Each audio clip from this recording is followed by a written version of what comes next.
Odisseu levou 10 anos para voltar para casa depois de uma guerra que durou só 10 anos. Ou seja, ele passou mais tempo perdido no mar do que lutando em Troia. E até hoje ninguém consegue provar exatamente por onde ele passou. Fica comigo até o final, porque essa é uma das maiores confusões geográficas da história antiga. E as teorias sobre isso vão te surpreender. A Odisseia, escrita por Homero, conta a viagem de volta de Odisseu depois da Guerra de Troia. Só que essa viagem, que deveria durar algumas semanas de barco, se transforma numa jornada de 10 anos cheia de monstros, deuses furiosos, ilhas mágicas e desvios impossíveis. E aqui está o problema que intriga estudiosos há séculos. Por que ninguém consegue descobrir com certeza os lugares reais que inspiraram essa viagem? Para entender esse mistério, primeiro precisamos entender o tamanho do problema geográfico que estamos falando.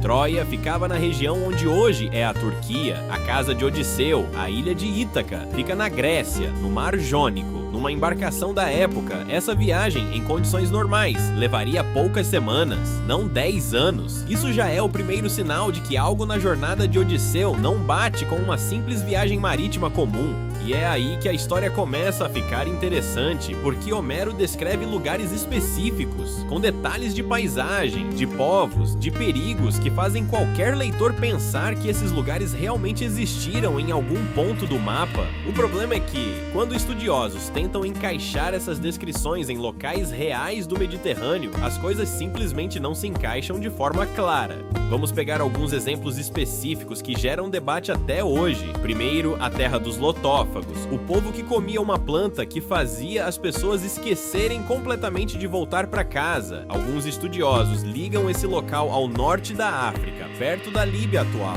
onde historicamente existia uma planta que poderia ter inspirado essa lenda, só que essa é apenas uma teoria entre várias, sem nenhuma prova definitiva. Depois, temos a Ilha do Ciclope, onde Odisseu e seus homens ficam presos na caverna de um gigante de um olho só chamado Polifemo. Alguns pesquisadores associam esse local à Sicília, já que tradições antigas gregas ligavam a ilha a esse tipo de criatura mitológica. Mas, de novo, essa é uma associação baseada em tradição cultural, não em provas arqueológicas concretas. Depois tem o encontro com Circe, a feiticeira que transforma os homens de Odisseu em porcos, uma ilha chamada Eeia. Alguns estudiosos tentam ligar esse local a uma região perto da costa da Itália, próxima ao que hoje é conhecido como Monte Circeo. O nome até parece bater, mas, novamente, isso é especulação baseada em semelhança de nomes, não uma confirmação histórica. E aqui entra um dos maiores perigos da viagem, a passagem entre Sila e Caríbides, dois monstros que ameaçam destruir o navio de Odisseu enquanto ele tenta atravessar um estreito perigoso. Muitos estudiosos acreditam que essa parte da história pode ter sido inspirada no Estreito de Messina, entre a Sicília e o continente italiano, um local conhecido na antiguidade por suas correntes fortes e redemoinhos perigosos, que podiam facilmente virar lenda de monstros marinhos para quem enfrentava aquelas águas sem entender a causa natural por trás disso. Antes de continuar, se você tá curtindo esse tipo de mistério da história antiga, deixa o like nesse vídeo agora. Isso ajuda muito o canal a crescer e faz esse conteúdo chegar em mais gente. E se você ainda não é inscrito, aproveita e se inscreve, porque toda semana sai uma história nova assim por aqui. Só que,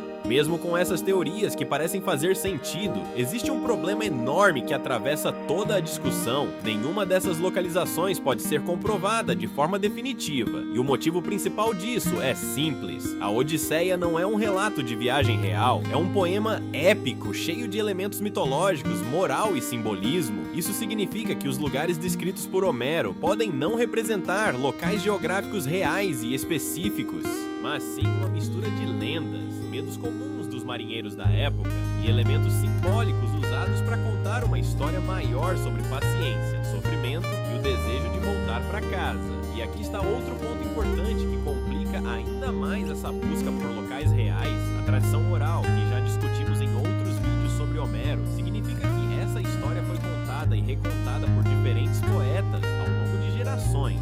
antes de ser finalmente registrada por escrito. Isso significa que detalhes geográficos podem ter sido alterados, embaralhados ou até combinados de diferentes regiões ao longo do tempo, tornando praticamente impossível reconstruir um mapa exato e confiável da viagem original. Além disso, é importante lembrar que os gregos antigos tinham um conhecimento geográfico limitado sobre o mundo além do Mediterrâneo Central.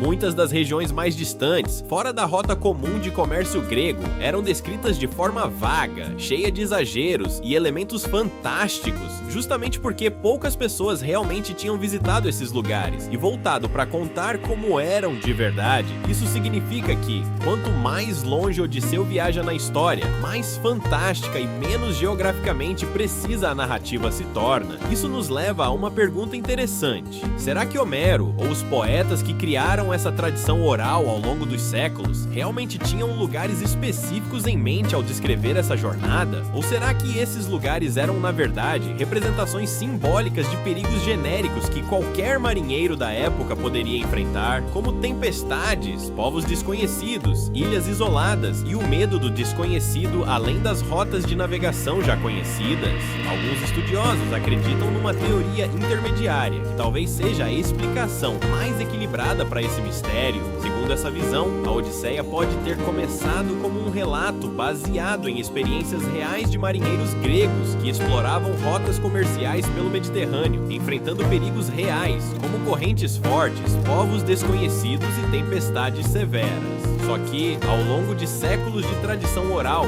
esses relatos foram sendo exagerados, misturados com elementos mitológicos e lendas locais, até se transformarem na história cheia de monstros e magia que conhecemos hoje. Isso explicaria por que algumas descrições parecem bater, ainda que de forma vaga, com locais reais do Mediterrâneo, enquanto outras partes da história parecem completamente fantásticas e impossíveis de localizar num mapa real. Existe ainda uma teoria mais radical, defendida por alguns pesquisadores, que sugere que boa parte da viagem de Odisseu pode ter acontecido na imaginação original da história, fora do Mediterrâneo, em direção ao Oceano Atlântico. Segundo essa teoria, alguns dos perigos descritos, como criaturas gigantes, terras de nevoeiro constante e ilhas isoladas cercadas por condições climáticas extremas, fariam mais sentido se associados a regiões do Atlântico Norte do que ao Mediterrâneo, que já era uma região relativamente bem conhecida pelos gregos da época. Só que essa teoria também não tem provas concretas, sendo mais uma interpretação alternativa entre tantas outras que tentam explicar esse mistério geográfico. O fato é que depois de mais de 2.700 anos desde que essa história foi registrada por escrito, ninguém conseguiu, até hoje, apontar com certeza absoluta os locais reais visitados por Odisseu.